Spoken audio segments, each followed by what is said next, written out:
Teresa Teng sang for all of Asia. People called her the Queen of Asian Pop. But Japan deported her. Taiwan threatened to prosecute her. China tried to stop her voice from crossing its borders. She was a woman with an audience of 1 billion, yet near the end of her life, all she wanted was a place where no one would recognize her. She found that place in Chiang Mai, and that was where she died, on May 8, 1995, inside a hotel room at just 42 years old. And this is where the story becomes truly cruel.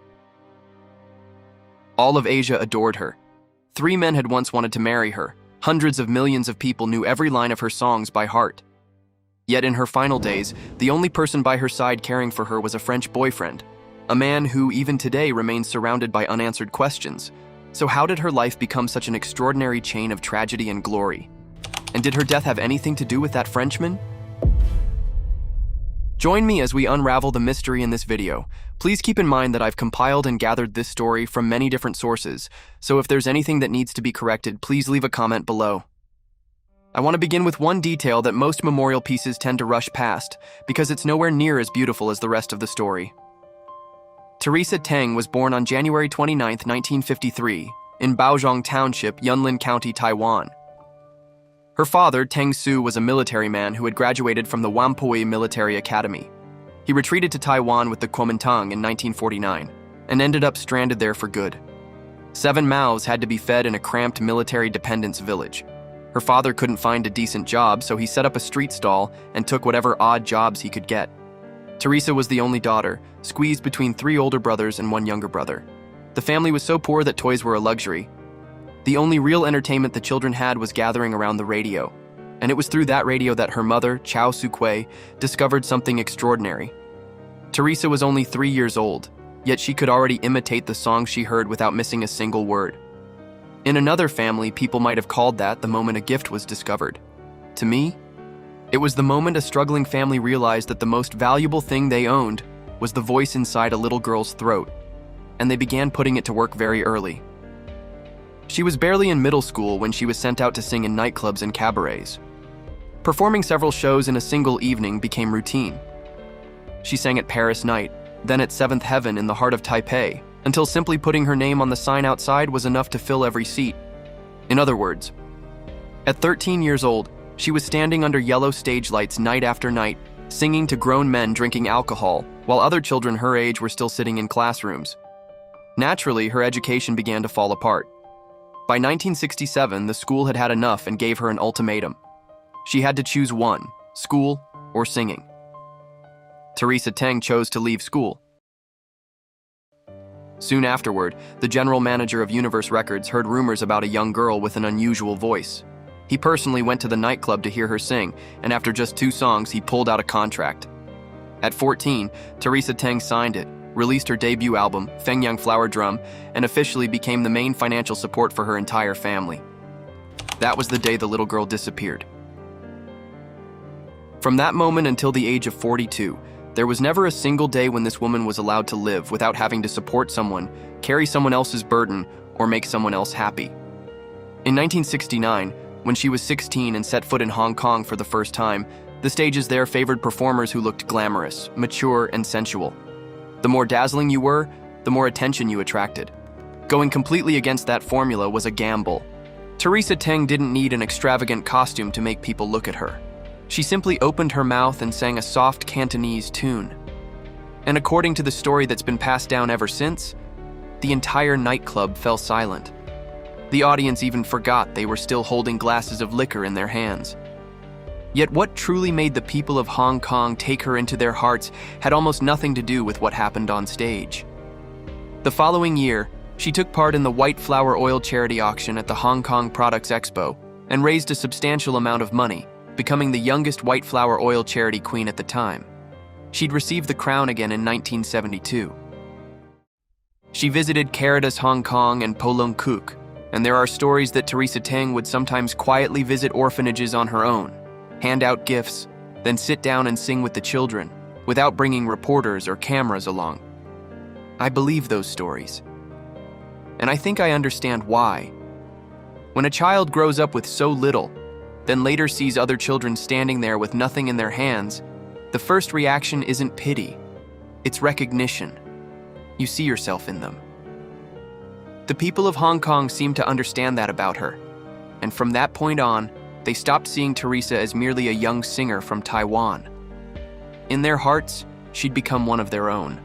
Beginning in 1973, she performed regularly in Hong Kong theaters and started appearing on TVB, becoming one of the earliest Taiwanese singers to appear on the network. She also became a frequent guest on variety programs such as Enjoy Yourself Tonight. But the true milestone came in 1976, when she held her first solo concert at Lee Theater. The show was so packed that, according to accounts from the time, even the aisles were crowded with people standing wherever they could. Back then, being able to headline a show at Lee Theater meant you'd crossed a threshold that 99% of singers would never reach in their entire careers. It was much like later generations needing to stand on the stage of the Hong Kong Coliseum before they could truly be called superstars. From that moment on, Hong Kong was no longer just a stepping stone for Teresa Teng. It had officially become her home stage. But we need to go back a little. In the early 1970s, Polydor Records in Japan saw how successful Agnes Chan and Ouyang Feifei had become in the Japanese market, and decided to do what entertainment companies always do when they discover a profitable formula: find a copy of their own. So they sent scouts to Hong Kong in search of a new face. One of those scouts heard Teresa Teng perform at the Hong Kong Opera Theatre and called company headquarters that very night. But the biggest obstacle wasn't Teresa herself, it was her father. Teng Shu had once carried a rifle against Japan, and the bitterness he held toward the Japanese had never completely disappeared. The last thing he wanted was to send his daughter to an unfamiliar country and force her to start all over again from nothing. The Japanese side, however, was almost unbelievably persistent. Minoru Funaki, the man who would later become her manager in Japan, recalled that he stayed in Hong Kong for 10 straight days waiting for a single phone call. Eventually, Teresa's mother contacted him and arranged a meeting at a hotel restaurant. Funaki also remembered clearly the first time he saw Teresa on stage. She was still very young, physically small, yet her voice was so pure and crystalline that he never forgot it. That persistence finally paid off. In June 1973, Teresa signed with Polydor Records. The following year, she officially entered the Japanese market and released the Japanese language single Airport. She then won Best New Artist at the Japan Record Awards, becoming the first Chinese singer to achieve that distinction. What followed was a dazzling run of success, including 3 appearances on Kohaku Utagassen, the almost sacred year-end stage that many Japanese performers spend their entire careers dreaming of appearing on even once. That should have been one of the great peaks of her life. But it didn't last long, and not because her popularity was fading. What brought everything crashing down had almost nothing to do with music. By 1979, diplomatic relations between Taiwan and Japan had already been severed, which meant that every time Teresa entered Japan, she had to struggle through an exhausting maze of immigration procedures. It was in that climate that an Indonesian official who admired her reportedly gave her an Indonesian passport to make international travel easier. Then one night, when she urgently needed to fly to Japan for a recording session, she grabbed that passport and used it at immigration. She never expected a reporter to photograph her doing it. The next day, newspapers exploded with headlines claiming that the Queen of Chinese language pop had changed her nationality. What followed was a remarkable exercise in blame shifting between 3 governments. The Indonesian embassy in Japan immediately distanced itself from the matter, stating that the passport hadn't been issued through proper procedures. Under Indonesian law, an applicant had to have lived in the country for at least 6 months to qualify for a passport, and Teresa clearly didn't meet that requirement. In other words, the passport was real, the official stamps were real, but the legal status of the person carrying it was not. Taiwan accused her of using improper travel documents and threatened legal action. Japan deported her and banned her from entering the country for 1 year. And yet, amid all the accusations coming from all 3 sides, no one seemed to ask one very simple question. Where was the person who had given her that passport in the first place? In other words, a woman whose records had once flown off the shelves in Japan was suddenly shut out of the Japanese market for 12 full months. simply because she trusted the goodwill of a stranger, and because all three sides seemed to find it easier to sacrifice one singer than to acknowledge that their own systems had failed her. So Teresa Teng quietly left for the United States to study and stay away from the storm of public opinion. And perhaps for the first time in her life, she understood that even if all of Asia knew your name, fame still couldn't buy you a valid piece of paper that allowed you to cross a border. If her career was the light in her life, then love was the shadow. And that shadow followed her for all 42 years of her life, always staying just beyond her reach.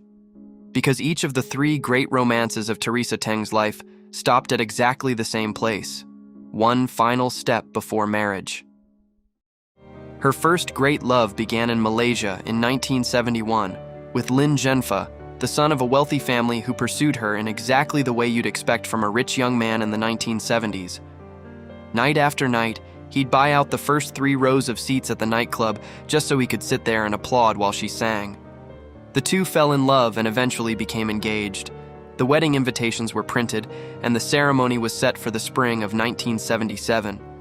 But before that spring could arrive, Lin suffered a heart attack and died suddenly. Teresa didn't even make it back in time to see him one last time. Her second romance came after the passport scandal, when she was spending time in Los Angeles and happened to meet Jackie Chan. According to Chan's own memoir, he first ran into her at Disneyland, then happened to see her again at a movie theater. After those 2 coincidences, they exchanged phone numbers and began dating. The problem was that, at the time, he was still a martial arts actor struggling to find his place in Hollywood, while she was already the queen of the entire Chinese-speaking world. And Jackie Chan, to be fair, has admitted this himself. He carried the insecurity of a poor child who'd grown up being looked down on, and the way he tried to balance that gap between them was by contradicting almost everything she said.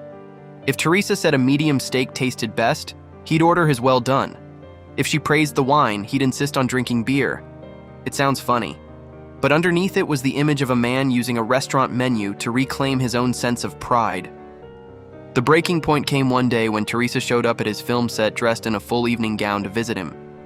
Wanting to preserve his image as a tough guy in front of the men in his crew, Jackie chose to act cold toward her and left her standing there waiting for nearly an hour. Afterward, she called him and essentially said, "If you don't need me, then stay with your brothers."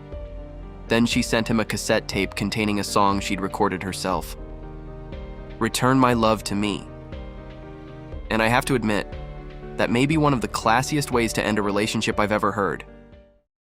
Her third love was the cruelest of all. It began through an introduction by her friend Lily Ho when Teresa met Bo Kwok, the eldest son of Malaysian sugar king Robert Kwok, and an executive at Shangri-La Hotels. This time, she believed in the relationship so deeply that she actually put an engagement ring on her finger. But when she traveled with him to Singapore to meet his family, Bo's grandmother reportedly darkened the moment she heard the word singer, and laid down 3 conditions. The first condition was that Teresa had to fully disclose her entire background, family history, and past. The second was that once she married into the family, she had to retire immediately and never sing again. And the third was that she had to cut all ties with the entertainment industry and draw a clear boundary between herself and every male friend she had. For a woman who regarded singing as her very life, this was a contract she should never have been asked to sign. According to the story, Teresa sat there turning the engagement ring around her finger as she cried, saying that she could accept most of the family's demands. She asked for only one thing: to be allowed to continue recording albums. Even that modest request was rejected by the Kwok family. What made it even more painful was that she'd already prepared herself to leave the spotlight behind. In January 1982, she held what was meant to be a farewell concert at Queen Elizabeth Stadium and told reporters and friends that the following spring they should all come to her wedding. Spring arrived exactly on time. The wedding did not. What was remarkable about Teresa Teng was that every time life knocked her down, somehow she seemed to sing even better. It was during the period when she'd retreated to the United States that she completed 2 songs that, even today, can make an entire generation start singing along from the very first notes: Sweet as Honey and The Story of a Small Town. Then came one of the strangest chapters of her entire career. Her voice began flooding into mainland China through a route no record company could ever have planned. It traveled on cassette tapes copied over and over again until the sound became worn and fuzzy, passed from one college dormitory to another, from one factory floor to the next. The reaction from the authorities on both sides is almost worth laughing about. In mainland China, her music was criticized as sentimental and decadent, the kind of music that would weaken the spirit of young people. Meanwhile, Taiwan, because of its political position and its policy of no contact with the mainland, wouldn't allow her to perform there. In other words, both sides of the Taiwan Strait seemed to agree on one thing: this woman was dangerous. Ordinary people, however, didn't seem to care what either side thought. They kept listening anyway. So much so that a popular saying began circulating. By day, people listened to Deng Xiaoping. By night, they listened to Teresa Teng. Against that backdrop, she continued releasing music, including Dan Dan Yu Qing and Wishing We Last Forever, while her Cantonese song, Strolling Down the Road of Life, climbed straight to the top of the charts in Hong Kong. Then, in 1984, came the concert known as 1 Billion Applause. The name grew out of a broadcast by the Broadcasting Corporation of China, which relayed the performance through more than 100 radio stations, sending her voice directly across to listeners in mainland China. And in this case, the title was hardly an exaggeration. 2 years later, in 1986, she released a Japanese song that would later be adapted into a Chinese language version known by virtually everyone: I Only Care About You. The original Japanese version, Toki no Nagare ni Mio Makase, swept through the Japanese market and was later included among the songs said to have moved Japan during the 20th century. Teresa was the only foreign artist on that list. And to give you a sense of just how much time has passed, in 2026, the Japanese recording turns exactly 40 years old. So if we're being precise, Teresa Teng's 1 billion rounds of applause were never handed to her by any panel of judges. They were gathered one by one from hundreds of millions of quiet moments when people pressed play in the darkness. After 1990, she began disappearing from the spotlight. Those close to her said she was tired, the kind of exhaustion that comes from working almost without pause since the age of 14. She withdrew to Stanley for a time, then moved to France. And it was there that she met a French freelance photographer named Paul Quillery. 14 years younger than she was, Paul was neither wealthy nor famous, and he came from no prominent family. In the eyes of Teresa's relatives, that made him little more than a man being financially supported by her. Even today, members of the Teng family reportedly refuse to call him by name. They refer to him simply as that Frenchman. Even so, her younger brother, Teng Changxi, once said that after 3 relationships had ended in heartbreak, his sister had learned to take love lightly. Whether she married or not no longer seemed to matter. What she wanted was simply someone willing to walk beside her in a foreign country, sit down and share a meal with her, never pressure her to sing, and never force her to perform for anyone. It was a standard so modest that it was almost heartbreaking. The woman all of Asia seemed to want to marry had reached the end of her life, asking for nothing more than a companion to take a walk with. And the price she paid for accepting so little would become a question mark that has never truly disappeared. By late 1994, as her asthma attacks grew increasingly severe, Teresa and Paul chose Chiang Mai as a place for her to recover. The air was clean, there were fewer Chinese-speaking residents, and she could finally live without constantly being recognized. She'd even begun writing music in preparation for a comeback. On January 1st, 1995, she'd already been admitted to a local hospital once because of breathing difficulties, but doctors at the time concluded that nothing was seriously wrong. As late as May 5th, she called home and said that although she occasionally felt short of breath, her health was generally stable. 3 days later, on May 8th, everything came to an end at the Imperial Meiping Hotel. Now I want to tell you the newest version of what happened, an account that only emerged in the spring of 2026, when Billy, a hotel staff member who was personally there that day, finally told the story from the beginning. According to Billy, that morning was completely ordinary. He brought breakfast upstairs as he always did and noticed nothing unusual. Then, at around 3:30 p.m., Paul left the hotel to buy fruit, leaving Teresa Teng alone to exercise and then take a shower. At approximately 4:15 p.m., when Billy returned, he found her limbs stiffening and her body convulsing after she'd repeatedly used her inhaler without any effect. He immediately picked her up, called the hotel manager, and rushed her to the hospital. In the chaos, no one remembered to bring the inhaler with them, and on the way there, they became trapped in severe traffic. Billy later said that he asked the doctors whether having the inhaler would have made a difference. He was told that the asthma attack had already become so severe that even with the inhaler in hand, there was no guarantee she could have been saved. He also admitted that he blamed himself for years afterward. Eventually, he took first aid training for one reason. If anything like that ever happened again, he never wanted to be forced to stand there helpless a second time. But the detail in his account that sent the biggest chill down my spine wasn't the asthma attack itself. It was what happened afterward. According to Billy, the hotel manager ordered him to remain silent. He then changed his name and lived for 31 years under a different identity until those restrictions were no longer in effect. And that raises an uncomfortable question. If this was simply a death caused by illness, why would anyone need an order of silence that lasted for so long? Before we go any further, I need to make one thing absolutely clear. What I'm about to tell you is based on suspicions, theories, and conflicting accounts. None of it should be taken as a verdict. Chiang Mai police investigated the case and ultimately cleared Paul of suspicion, and there has never been any evidence proving that a crime took place. But because so many questions were never conclusively answered, those doubts have never completely gone away. The first question concerns a missing 3-hour window. The two sources I have don't agree on the timeline. Billy says Paul left the hotel at around 3:30 p.m. Veteran journalist Ko Wei-young, who was at the scene and spoke Thai well enough to communicate directly with both doctors and hotel staff, reconstructed the departure time as 4 p.m. A 30-minute discrepancy may not sound like much, but it changes the meaning of almost everything that happened afterward. Because if Billy is correct, Teresa Teng was already being rushed to emergency care at around 4:15 p.m.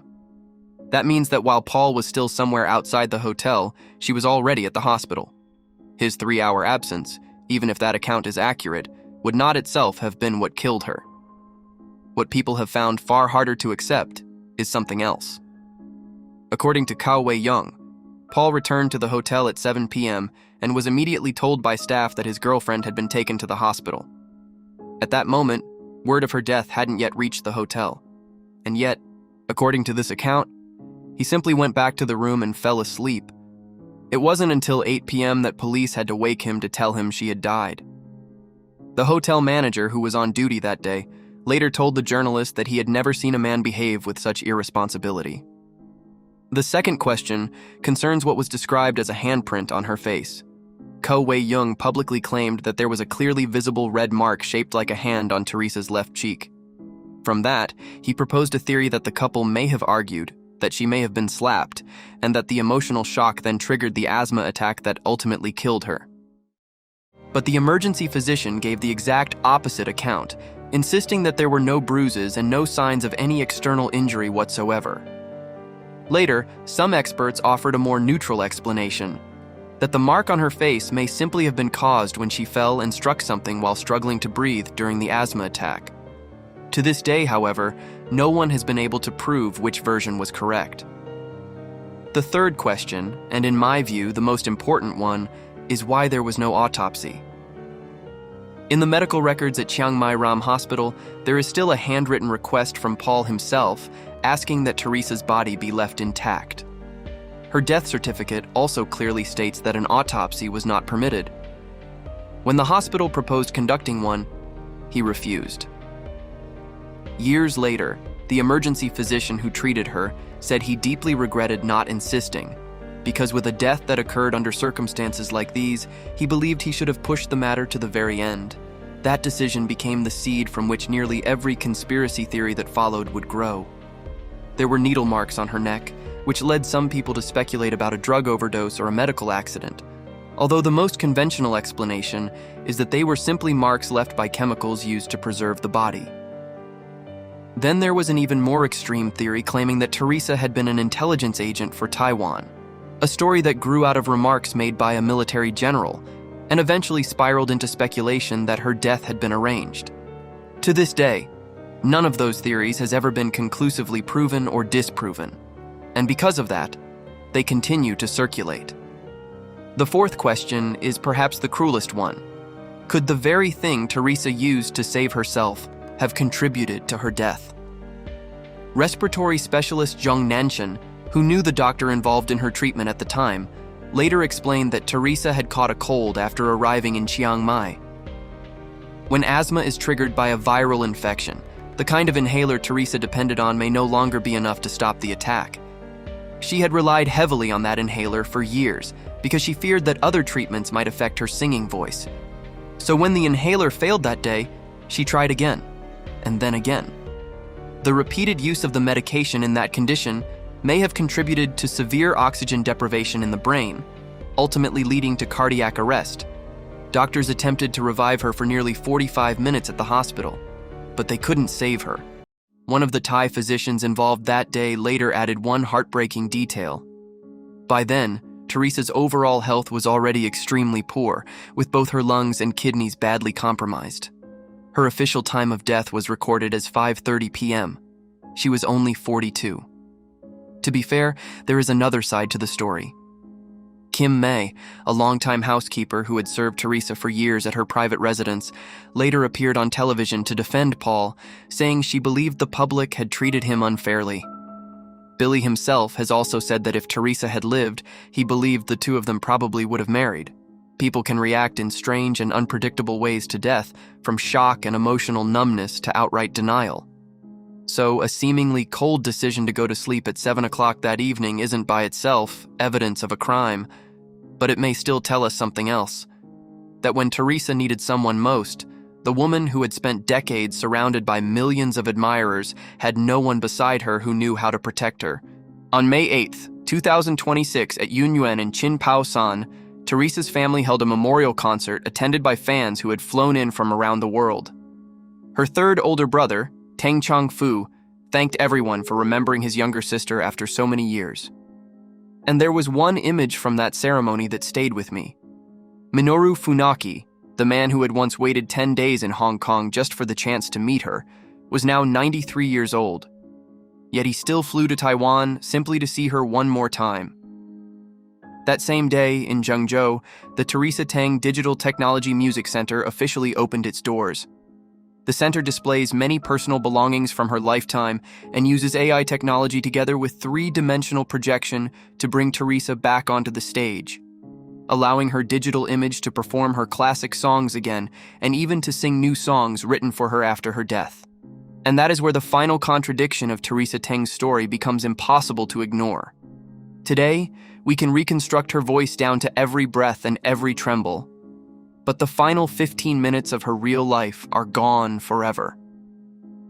When I look back at Teresa Teng's 42 years of life, I see a circle closing in the cruelest possible way.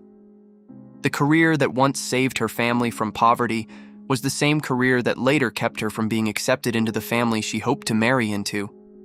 The voice that fed 7 mouths was also the voice 3 governments found easier to sacrifice than protect. She never truly owned her own voice. It always belonged to someone else. She sang to all of Asia about love, tenderness, and nights sweet as honey. Yet when her own final moment came, what waited for her was loneliness. If I had to choose one line to close this story, I wouldn't choose a lyric at all. I would simply repeat the title of her most famous song, I Only Care About You. All her life, she asked for only one person, and somehow, that was the one thing she never received. So which version do you believe? Was it simply a cruel chain of coincidences involving illness, bad timing, and traffic? Or does that 7 o'clock sleep together with the refusal to allow an autopsy still leave you uneasy? Let me know what you think in the comments below. And if you enjoyed this story, like the video and subscribe so you don't miss the next story we investigate. Thank you for staying with me until the very end. I'll see you in the next one.